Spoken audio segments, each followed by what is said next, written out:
up to support the 61 defendants and the way that they have rallied in opposition of cop cities, not just in Atlanta, but internationally, is truly inspiring. As an attorney and a loved one of one of the 61 defendants, we won't stand by and watch the state criminalize mutual aid, community care, and political beliefs. Until freedom.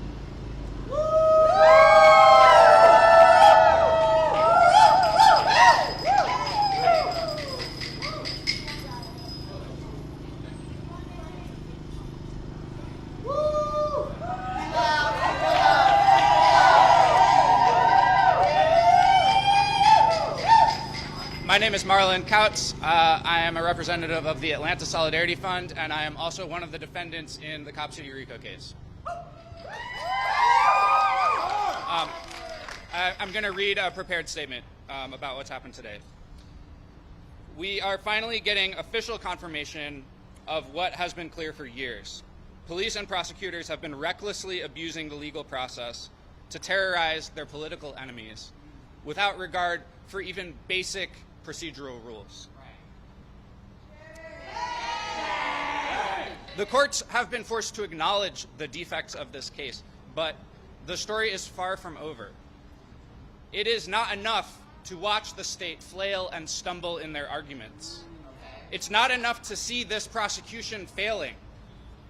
These defendants need accountability from the police, from prosecutors, and the politicians who have conspired to bring these false charges against us. Accountability! Yeah. Accountability! And it's not just us. Jack Mazurak needs this accountability. Right. Tortuguita and their family need this accountability. Yes. The public, broadly, needs accountability. Officials need to be investigated. Officers need to be fired. Careers ended. Elections lost. Because if Brian Kemp, Chris Carr, if Andre Dickens, Georgia State Patrol, Atlanta Police Department think they can get away with what they've attempted here, they will do it again and again. They will bring terrorism charges. They will bring RICO charges against police accountability activists, against immigrant rights activists. Now more than ever, we must prevent this. Some civil suits for malicious prosecution have already been filed, and we expect many more. Tortuguita's family continues to pursue their wrongful death investigation. We look forward to these cases winning in court, but more importantly, to uncovering the full scope of the conspiracy against free expression and dissent. Yes, sir. To be clear, this is not the end of this case, but it is the beginning of the end for the organized criminal enterprise which has caused untold damage to activists, communities, to democracy itself. All to build Cop City. We will not stop now.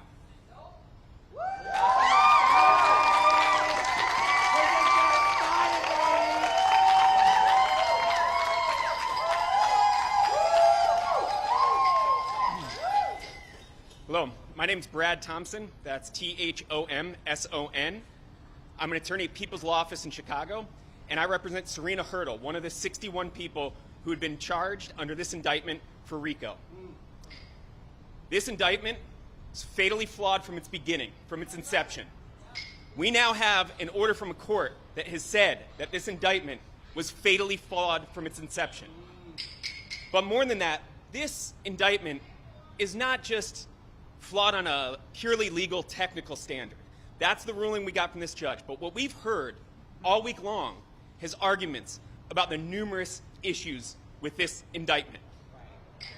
And the important thing to note is that this indictment is a political assault on a legitimate social movement.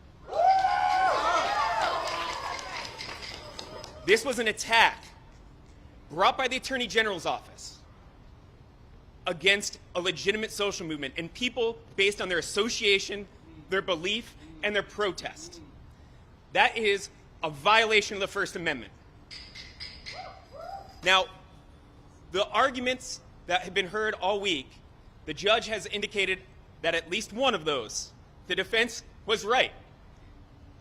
that the Attorney General lacked the prosecutorial authority to even bring this indictment.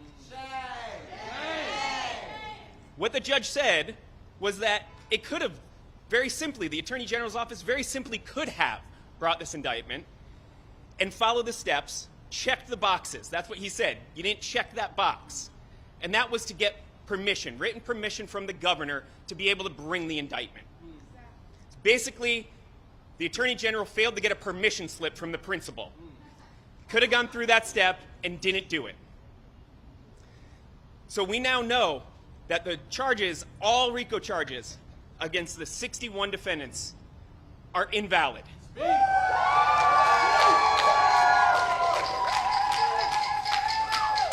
And that means that all charges will be being dismissed against 56 of the defendants.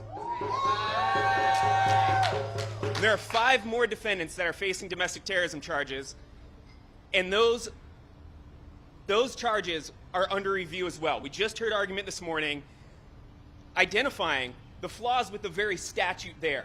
So that's a question as to whether even this domestic terrorism statute itself is lawful, whether that's constitutional. So what we have is a statute itself that potentially violates the Constitution. We have an Attorney General's office bringing an indictment that it couldn't lawfully bring based on that statute. And that statute, while it's specific to one of those counts, it's also intertwined with the RICO count. It is the basis of their RICO count. It is necessary for that RICO count that has now been dismissed. And it's important to note that this is a significant victory, not just for the 61 defendants here, not just for my client, not for all the other individuals, but for everybody. This is an important political legal victory because this tells the state you can't go and attack a legitimate social movement. You can't use the law to criminalize protected speech, to criminalize a broad-based popular social movement. And it's also important to note, as a reminder, that this Attorney General's office is not just the entity that brought this. This is an elected office, an elected official, Chris Carr, who publicly said he supported Cop City. So this is a prosecutor, a prosecuting entity, an elected official using the law and using it incorrectly and unlawfully. A judge has now made a finding that this Attorney General did not even have the legal authority to bring this indictment and to bring it against a legitimate social movement that that prosecutor disagrees with. So it now is time for accountability, and it's time to fight this type of state repression everywhere it rears its ugly head. Thank you.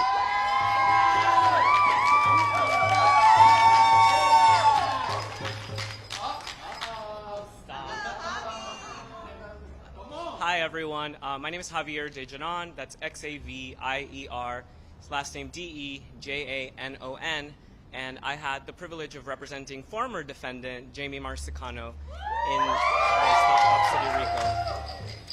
I wanted to, and I'm an attorney based in North Carolina, but I work across the South, and I wanted to echo what Brad Thompson mentioned about this national problem. We have been very blessed to count with the support of people from across the country, lawyers across the country, activists across the country in fighting to stop Cop City in Atlanta and to defeat these charges. But as we celebrate today, I want us to bring this energy to where state and federal governments are repressing these same very movements, these same people elsewhere. There's cases happening of insane charges in northern Texas, in Los Angeles, in Oregon, in Chicago, in DC, in New York City. Atlanta was a test run, and the state didn't win this time. But it is up to us, it is up to you all, the media, you all the people, to continue fighting to ensure that the state never wins. Thank you.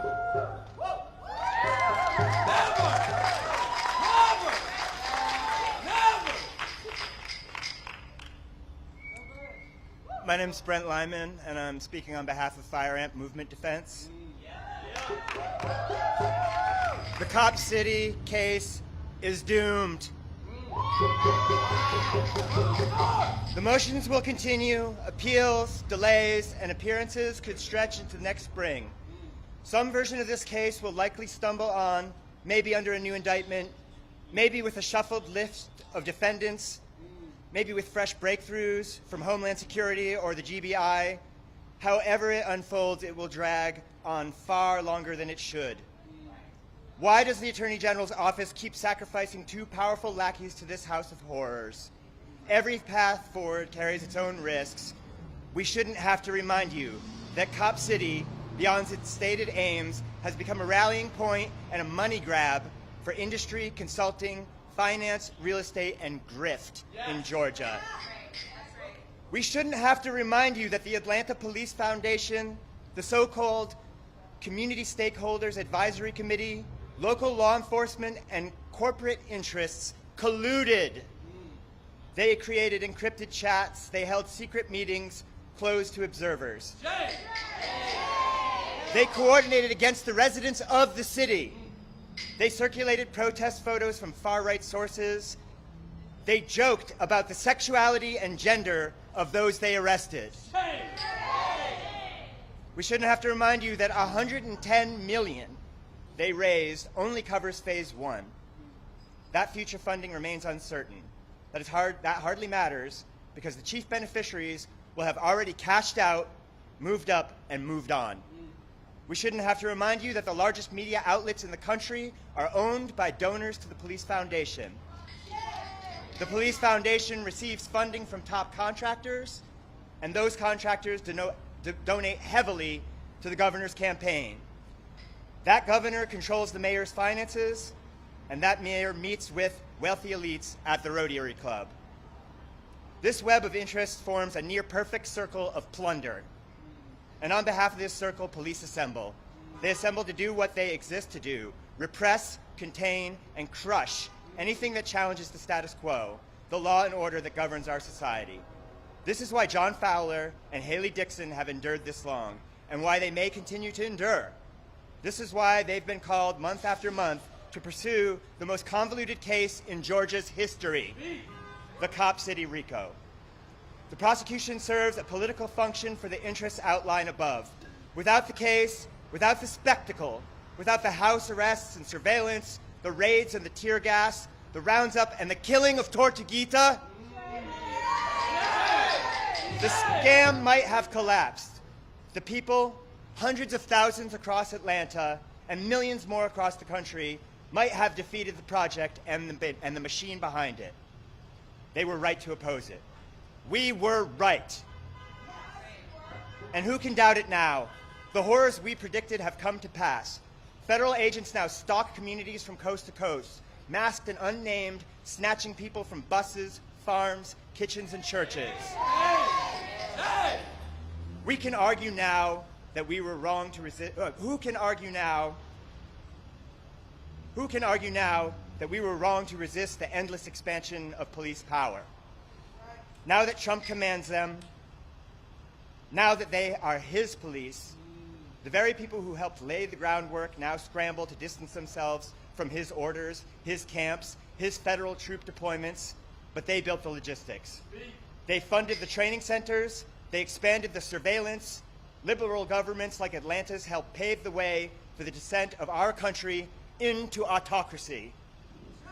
This is what cannot be said. This is what the trial is designed to hide. Behind the smiles, the hand-wringing, the appeals to civility and democracy lies a financial alliance, a profitable collusion, a criminal conspiracy. The real racket is not the protesters, it's the state.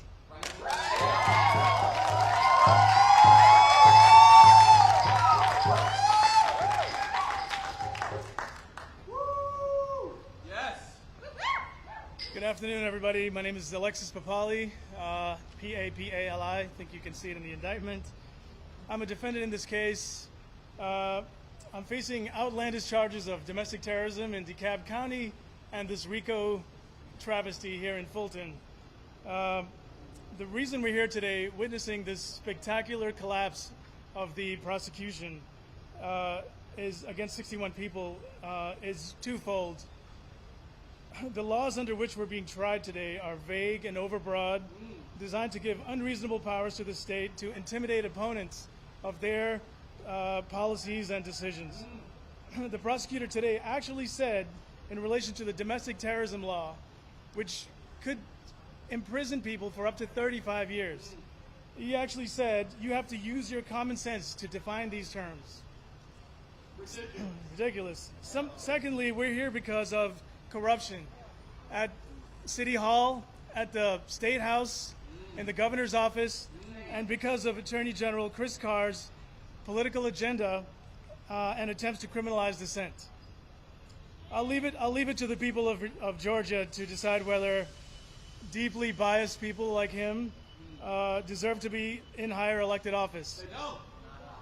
But I will say this case demonstrates the dangers of narrowly limiting what kind of political speech and activity is permissible in a democratic society. This deeply flawed indictment should be read by every law student as an object lesson on how not to practice law. On the other hand, people everywhere standing up for their rights should pay close attention to how a collective defense among the defendants and strong solidarity of a loving community can overcome political repression and extreme abuses of the legal system. Lastly, I want to say that while we had to deal with jail, the tarnishing of our reputations, legal costs, loss of jobs and housing, etc., we are privileged to have a strong support base. In DeKalb County Jail, I met many people who had no legal support, no funds even for pen and paper from the commissary, or even any idea of why they were in jail or how long they would be there. Mass incarceration in horrific conditions is the real crime in our society, punishing millions of people simply for being poor or people of color. I hope this experience encourages all of us to use this spotlight to end this travesty and all political repression. Thank you.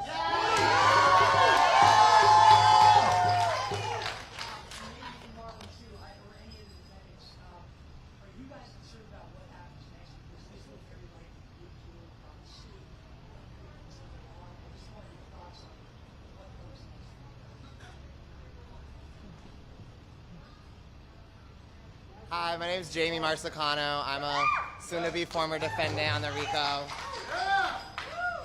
That's not my problem. That's the state's problem because this is being dismissed. So if the state wants to go at another go, the power of the people will win again.